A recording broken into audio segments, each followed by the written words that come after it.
Aujourd'hui, je vous propose de poursuivre notre série Choisir son bateau. Et alors, c'est vrai que l'épisode précédent a été vraiment apprécié.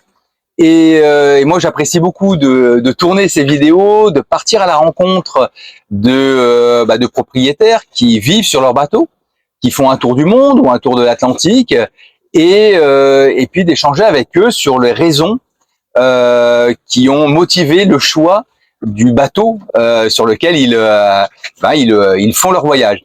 Dans cette vidéo, nous allons partir à la rencontre de Patrice et Bernadette et de leur bateau Armen, qui est un Beneteau 473, et vont nous expliquer pourquoi ils ont choisi ce bateau-là pour leur aventure.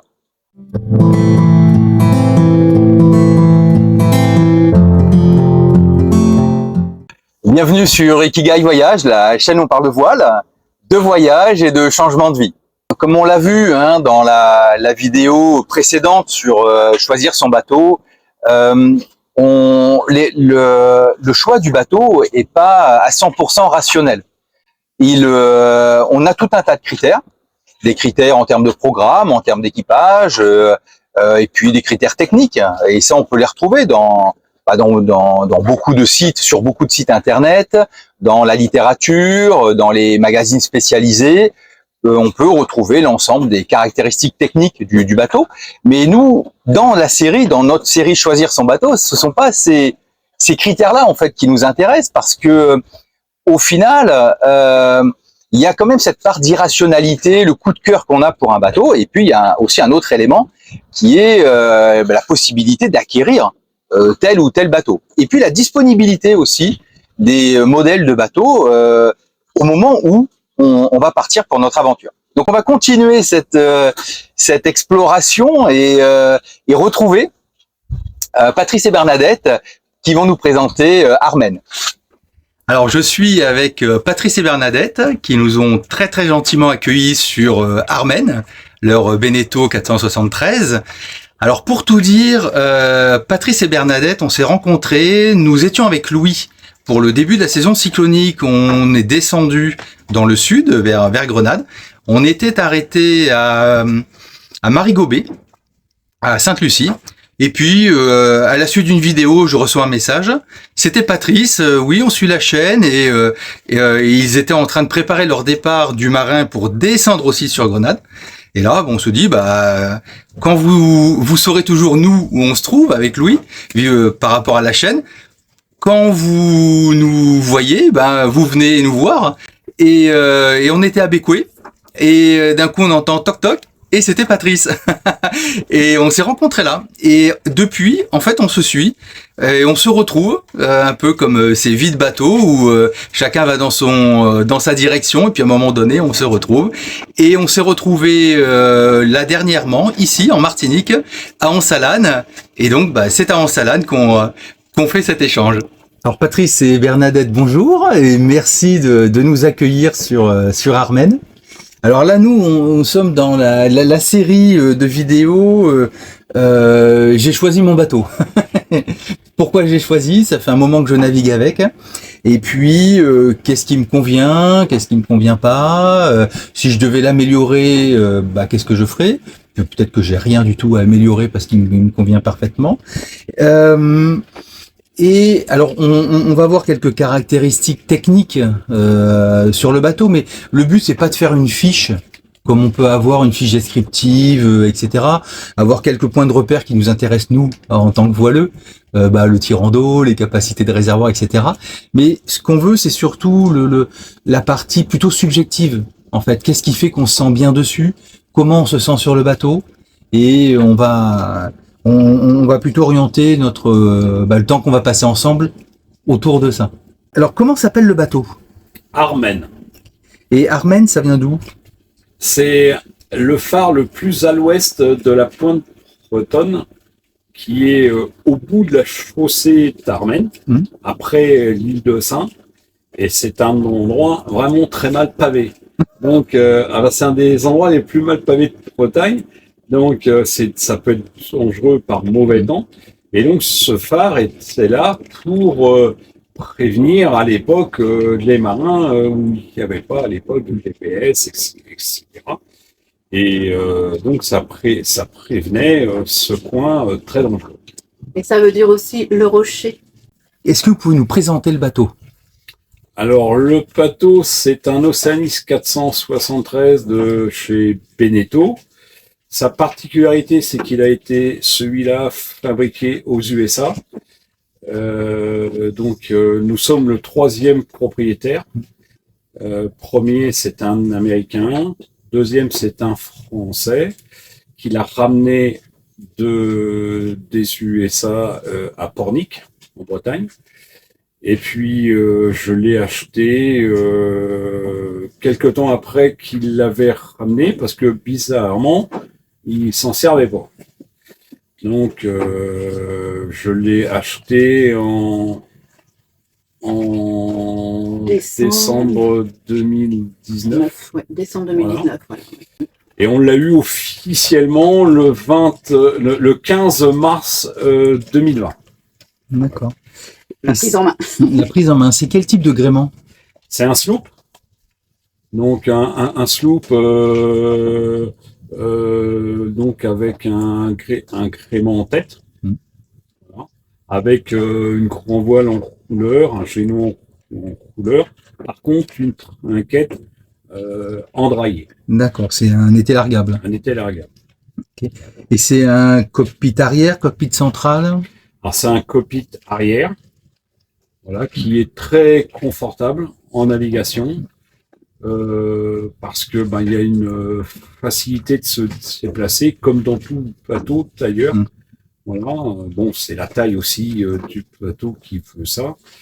Et puis qu'il soit relativement récent, puisqu'il est de 2005, mis à l'eau en 2006. D'accord, ok. Et ici, il a quel tirant d'eau? 2,20 m. 2,20 m. Et en tirant d'air? 20, entre 20 et 21 mètres. D'accord. Et c'est un bateau 3 cabines? Oui. Et pourquoi vous avez choisi ce modèle-là? Alors, est-ce que vous avez choisi ce modèle-là en particulier? Et si oui, pourquoi? Alors, on avait des critères au départ. On voulait un 3 cabines, puisque je voulais en transformer une en réserve et mettre la machine à laver, le convertisseur, enfin, une zone technique. On voulait une cabine arrière pour recevoir des invités, et nous, on dort dans la cabine dite propriétaire à l'avant. Et chacun, sa salle de bain, chacun son toilette. Voilà, aussi un bon carré pour faire la cuisine, surtout pas en longueur, mais plutôt en aile, beaucoup plus sécuritaire, et puis tout est là, quoi. On n'a pas à trop se déplacer. Ça, c'est important. Et pour mon mari, lui, c'était une table à cartes. Voilà, je voulais une table à cartes dans le sens de la marche. Parce que je suis souvent à la table à cartes, même des fois pour rêver, tout simplement, parce que c'est agréable de rêver. On voulait une couchette de quart dans le carré obligatoirement. Voilà.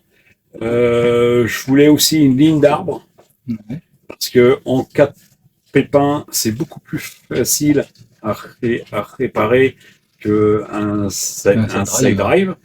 Ce qui est malheureusement, il y a de plus en plus, et c'est pas ce qui est le mieux. Donc déjà, cabine arrière technique, cuisine en aile, table à cartes dans le sens de la marche, couchette de quart et ligne d'arbre. C'était les 5 critères pour le choix du bateau. Alors, du coup, il y a des marques type Bavaria qui sont toutes en side drive, donc c'était niet. Alors après, ça a été le choix, trouver le bateau qui correspond à tout ça. C'est pas simple. C'est pas simple du tout. En fait, j'ai mis à peu près 1 an et demi en fouillant sur le net 2 heures, 2 heures et demie par jour pour trouver le bateau. Alors j'avais une liste de bateaux qui m'intéressaient, Et puis après, c'est l'histoire de la pyramide. On commence en bas et puis on monte.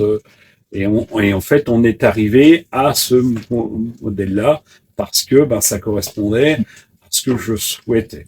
D'accord. Et vous aviez une taille minimum, maximum ou pas du tout? Alors au départ, on était plutôt parti dans un 12 mètres 50, 13 mètres.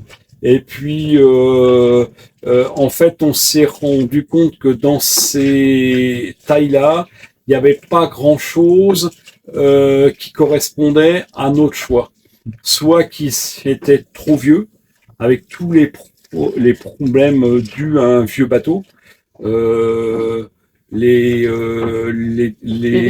grages qui tombent tout seuls, enfin bref, tout un tas de trucs. À des bateaux trop récents qui sont trop fragiles. Donc, après avoir vu quelques bateaux qui nous plaisaient pas, on s'est dit, on va monter un peu en taille. Oui, parce que 12, 50, 13, on est sur du 42, 44 pieds à peu près. Ouais. Et là, on est sur du 47. Ouais, c'est ça. Alors, c'est un faux 47 parce qu'en fait, il est plus long. C'est comme ça. C'est une appellation commerciale.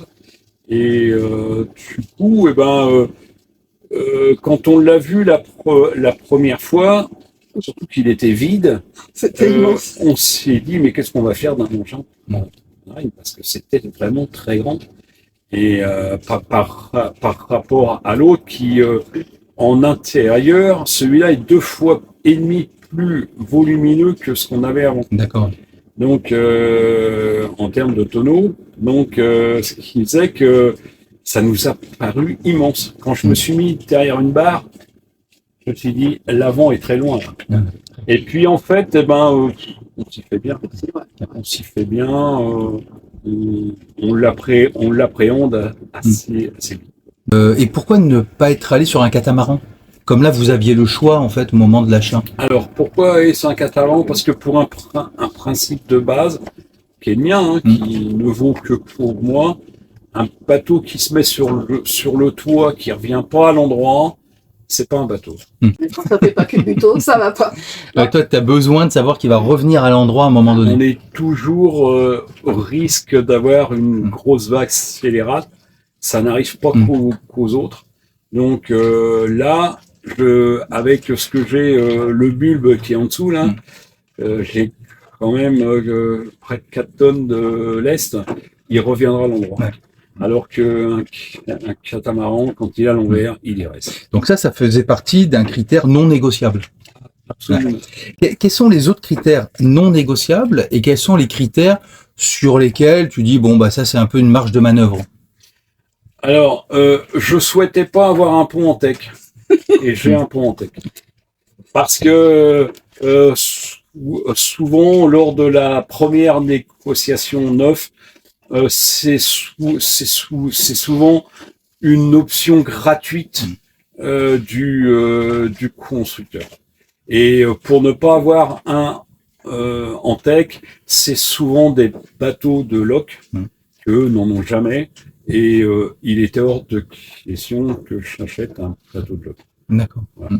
Oui, donc ça, c'est deuxième critère non négociable, bateau de location. Oh oui, ça. Non, c'était pas négociable. Parce qu'il est, il s'use à la vitesse grand V, et en fait, quand on s'en rend compte, on l'a acheté, il est trop tard. Donc, Puis ce bateau, il est joli intérieurement, il a pas été abîmé, il est soigné. Et nous, on est des gens soignés, on aime que ce soit beau. Donc, c'est important aussi. L'esthétique. L'esthétique. Les bois sont jolis. Le sol, on l'a couvert pour plusieurs raisons, pour éviter de l'abîmer surtout déjà. Et puis en Bretagne, quand il fait froid, ça isole aussi. Oui, une sorte de moquette en fait. Oui, une moquette tout passage quoi. Ça protège, c'est important d'avoir ça. On a eu des belles tables vernies, on est obligé de les couvrir aussi parce que ça aussi, si on n'y fait pas attention, c'est vite usé. Tous les jours, on est 2 ou 3 fois par jour à manger sur cette table. On la nettoie avec une éponge ou avec un petit grattoir. Des fois, faut faire attention. Donc, c'est vite rayé, vite abîmé. Donc, il faut protéger tout ça si on veut garder les choses jolies, quoi. Et alors, donc là, c'est l'Océanis 473. Ce bateau, il aurait été en concurrence avec quel autre type de bateau?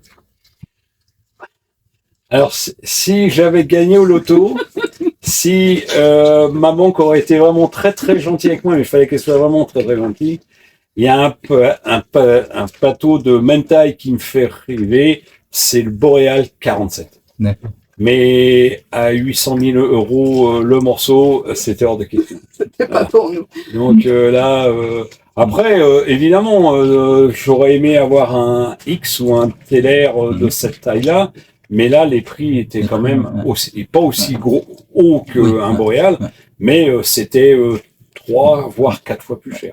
Donc ça, c'est dans ce qu'on rêve d'avoir comme bateau.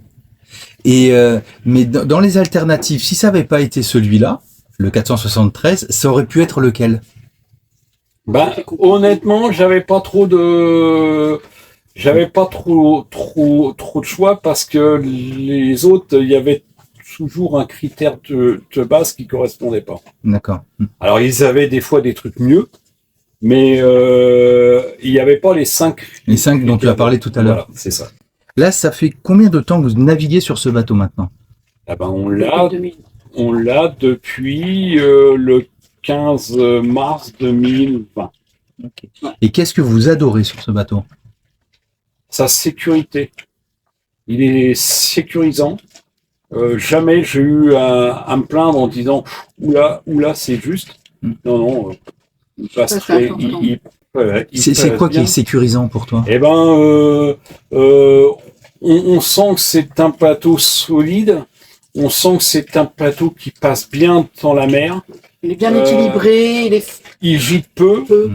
Alors quand on fait des grandes naves, autant que quand on gîte un peu trop sur 5000, ça peut être drôle. Autant que en nave, c'est pas possible. Qu'est-ce que j'aime sur ce bateau-là, c'est que malgré son poids, dès que il y a 15-16 nœuds de vent, on est facilement entre 7 et 8 nœuds.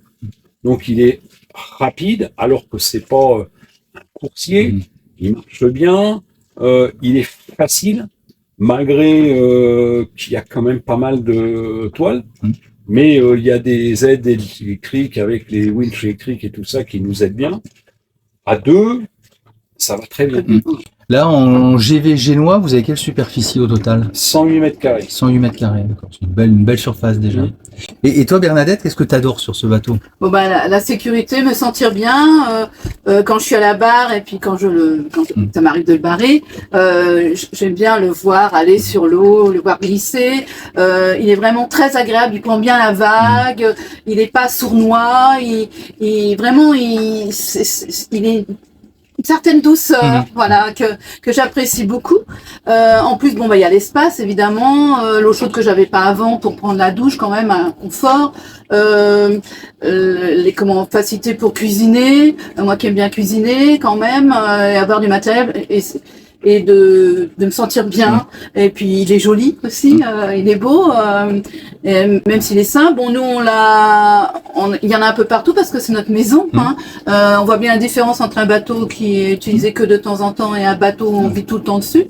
Par contre, nous, ce qu'il fallait aussi, c'est que ce bateau-là, c'est bien beau quand on s'arrête, quand on est au mouillage, mais il faut pouvoir vite partir. Nous, même si on reste plusieurs jours, en 1 heure ou 2, tout est rangé et on est prêt à partir. Ça, c'est aussi important. Donc, il fallait que tous les rangements, tout ça s'organise bien et ça le fait. Donc, on a fait tout pour agrémenter ce bateau de ce côté-là. Mais ça, c'est facile. Donc, et puis, comme on est dehors, la vue, c'est merveilleux. Sur ce bateau, il y a 2 barres à roues. Oui, voilà, c'est ça. Il faut bien ça parce que quand on est au milieu, on voit pas. Bon, même si on a des bons clairs de capote, puis la capote ne se plie pas. Ça se fait pas. Donc il faut pouvoir voir sur les côtés, mais ça le fait très bien. On se déplace facilement. En plus, mon mari il a mis une lisse en haut pour qu'on puisse se tenir. Donc on n'est pas déséquilibré. Et puis il y a un bon espace de circulation quand on navigue, même si c'est assez véloce. ça le fait bien, quoi. Même si la mer nous malmène, on est quand même bien. Moi, je pensais que ça aurait été beaucoup plus difficile que ça, surtout quand on a fait la transat. Moi, le plus que j'ai fait, c'est 2 nuits de mer. Là, après le premier coup, on a fait 11 jours. 11 jours. Après, pour aller jusqu'à Madère, de Lorient. Et... Ah non, on a fait 8 jours et demi. 8 jours et demi. Voilà. Puis après, on a fait 4 jours. 4 jours pour Canaries et 8 jours Canaries Cap-Vert. Bon, premier coup, on avait quand même un équipier pour faire la plus grande nave, mais après, on n'était que tous les deux. Et puis après la transat, on avait un autre équipier. Moi, je pensais que ça allait être difficile quand même. Bon, pour m'aider, pour éviter le mal de mer, je prenais du surgéron, mais j'ai pris 2-3 jours, puis après terminé. Parce que c'est pas dehors qu'on est malade, hein. C'est quand on est dedans, en train de cuisiner, à un moment donné, on a l'estomac qui tourne, et puis bon. C'est pas l'endroit le plus confortable. Le plus confortable à l'intérieur, voilà. Non, et la transat, vous l'avez fait en combien de temps? 15 jours. En 15 jours, voilà. Et une fois qu'on est pris dans le rythme, il est agréable ce bateau. C'est ce que je veux dire, c'est que ça c'est bien, quoi. Ouais. Ouais. Et est-ce qu'il y avait des choses qui, au départ, dans les critères, vous semblaient très importants, et ensuite, du fait de vivre pendant plusieurs années sur le bateau, vous semblent moins importants aujourd'hui? Non, parce que les 5 critères de base restent les mêmes. Dans les points négatifs, parce qu'il y en a toujours, ce qui manque cruellement sur ce plateau-là, c'est une soute à voile. Là, je comprends pas que dans un plateau de cette taille-là, l'architecte n'a pas pensé à ça. Et ce qui est d'autant plus bizarre que c'est sur la version 4 cabines, il y en a une, et pas dans la version 2 et 3. C'est incroyable. Et ça, c'est gênant parce que, en fait, il y a des trucs que j'ai mis sur le pont qui devraient être normalement dans la soute. Voilà, mais bon, n'ayant pas le choix, c'est sûr. Je trouve une solution. Et alors, si tout était possible en termes de modification, qu'est-ce que vous modifieriez sur le bateau? Une soute à voile. Non, ce qu'on va modifier, ce qu'on va arranger, c'est que déjà on va remettre un peu d'énergie pour pallier pour nos futurs quand on va faire d'autres voyages, on aura moins déjà de luminosité. Quoi, donc là, voilà. Vous avez 400 watts en panneau solaire, 760, vous voulez au moins le doubler. Je vais mettre 800 watts supplémentaires. Je vais faire. Donc 800 watts supplémentaires, t'es à 1002 au total. Voilà. Je vais faire une structure sur le Pimini parce que je préfère utiliser des panneaux rigides que des souples.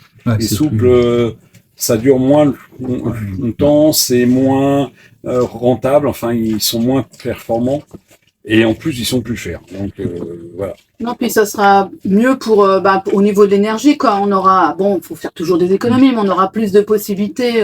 Puis quand on est quand c'est l'hiver aussi, il y a quand même besoin d'un peu de chauffage et choses comme ça, donc il faut y penser.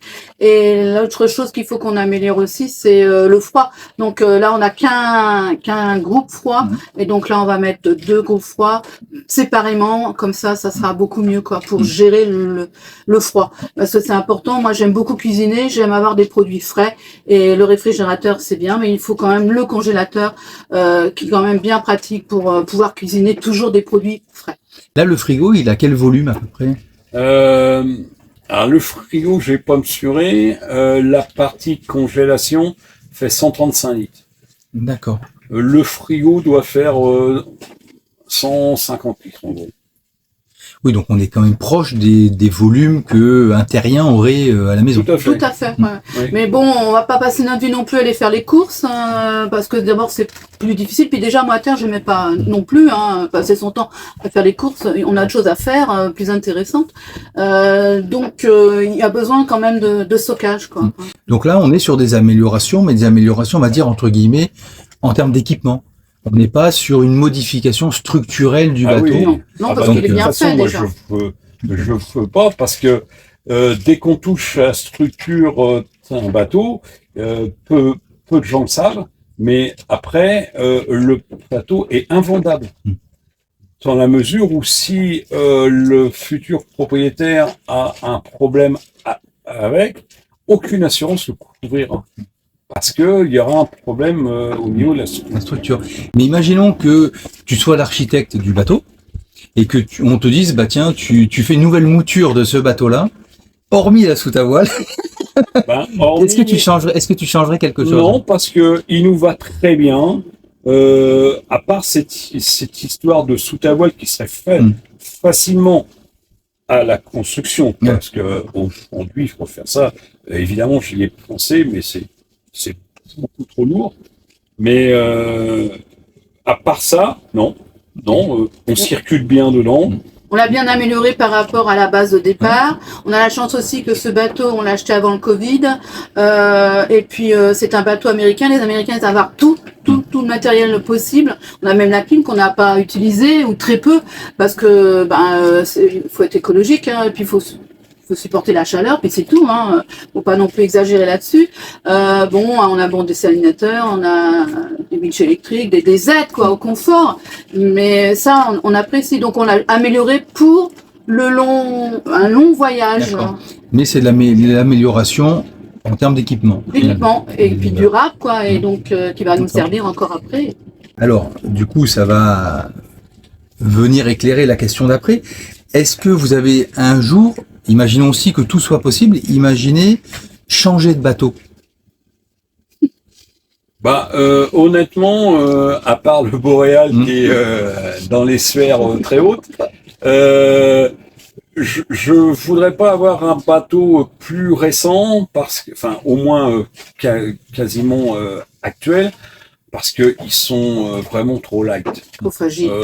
J'ai vu au Grand Pavois le remplaçant de celui-là, qui est l'Océalis 46.1, un truc comme ça, je sais plus exactement. Franchement, ça fait peur. C'est un peu quincaille, quoi. Hein. C'est un peu Ikea. Beaucoup quincaille. C'est on prend une porte, on a l'impression qu'on n'a rien dans les mains.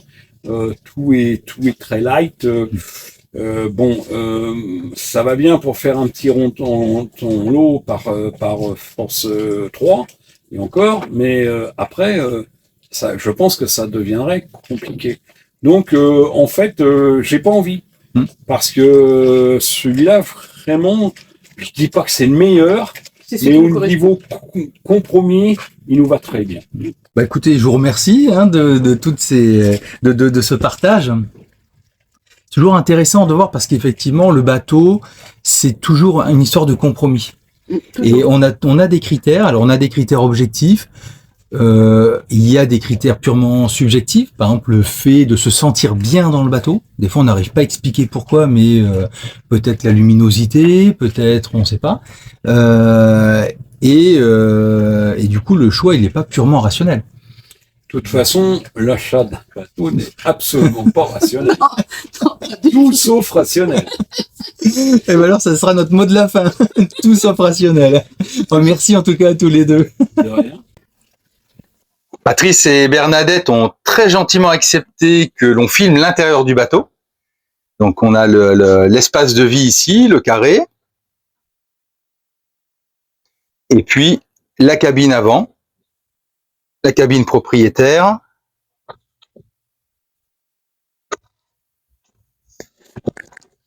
Et la cabine de douche, ici.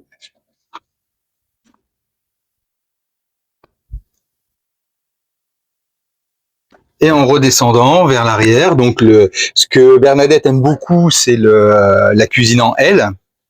Bon, il y a beaucoup d'espace dans le bateau. La table à cartes dans le sens de la marche, dont parlait Patrice tout à l'heure. Les cabines sont très spacieuses. Alors là, celle-ci est bien remplie parce que ils préparent le départ et puis ils font une action humanitaire aussi pour amener du matériel scolaire à des enfants en Dominique. On va avoir ici un autre cabinet de toilette.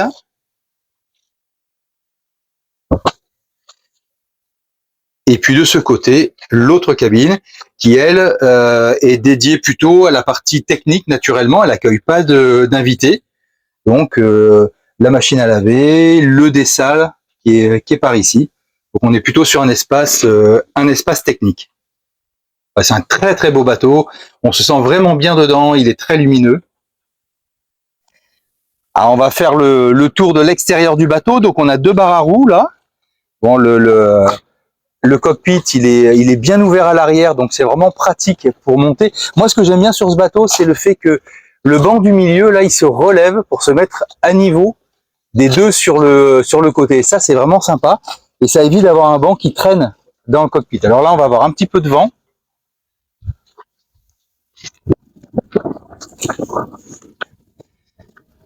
Alors la capote, les Américains ont des capotes qui souvent ne se replient pas. Alors elles sont très très solides.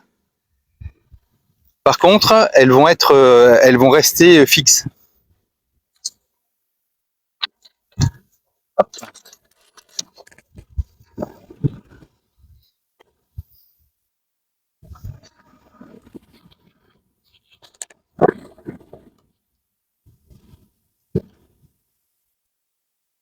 Donc la trinquette là, endraillée. Bon, il est lumineux, il y a quand même beaucoup de panneaux de pont.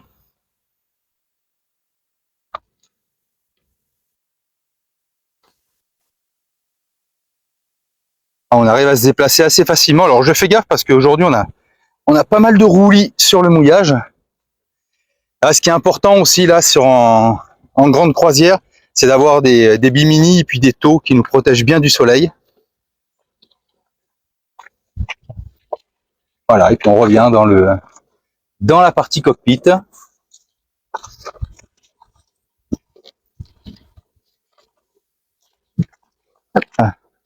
Ouais, cette partie-là, elle remonte et c'est vraiment sympa parce qu'on est quand même bien dégagé.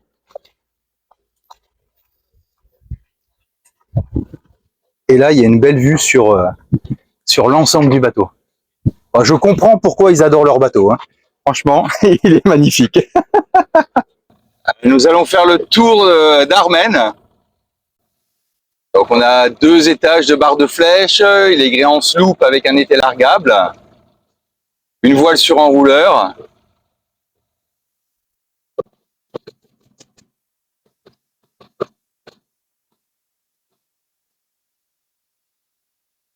Ah, c'est un bateau avec des très belles lignes, hein, il est très très joli. On est sur un 47 pieds, donc on a de l'espace quand même. Hein, et voilà, ouais, c'est vraiment un très beau bateau. Moi je dis toujours c'est très beau bateau parce que globalement je trouve toujours un bateau très très beau. Mais c'est vrai que là, voilà, il y a des lignes qui peuvent nous plaire plus que d'autres. Lorsqu'on est sur la plage, lorsqu'on se balade en bord de mer ou dans une marina, un port, on voit tous ces bateaux qui sont là sur l'eau. Alors en bord de plage, on voit tous ces bateaux mouillages. Et moi, je trouve ça toujours super, très très joli. Et c'est vrai qu'on associe ça au paysage. Mais lorsque l'on vit sur un bateau, c'est notre maison. Ça relève quand même de notre intimité. Et je profite de cette vidéo pour vraiment remercier Patrice et Bernadette et puis toutes les personnes qui m'autorisent finalement à entrer dans cette intimité, à vous partager cette intimité, parce que c'est quand même pas rien de se dire j'accepte que d'autres personnes, je vous accueille chez moi et je vous accueille à l'intérieur de cet espace intime hein, qui est notre lieu de vie. Donc encore une fois, merci à toutes ces personnes qui acceptent gentiment de partager avec vous cet espace-là. Si cette vidéo vous a plu, si elle vous a intéressé, si elle a été utile pour vous, pensez à vous abonner, à liker, à partager. Et moi, je vous dis à bientôt pour une prochaine vidéo.